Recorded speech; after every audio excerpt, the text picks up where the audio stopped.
આમ આદમી બનીને આવ્યા હતા અને હમ દિલ્હી કે માલિક સુધીની એક સફરની હું તમને કહાની કહું.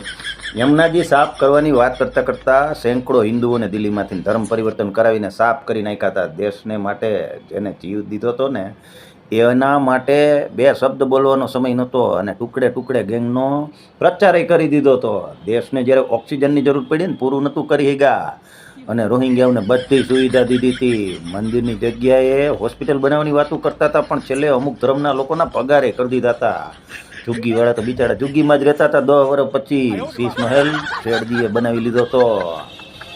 શિક્ષણ ફ્રીની વાતો કરતા કરતા બોટલ ઉપર બોટલ ફ્રી કરી નાખી હતી. વીજળી મફત આપવાની તો વાત કરતા હતા પણ પાણી વેચાતું લેવું પડે એવી હાલત થઈ ગઈ હતી.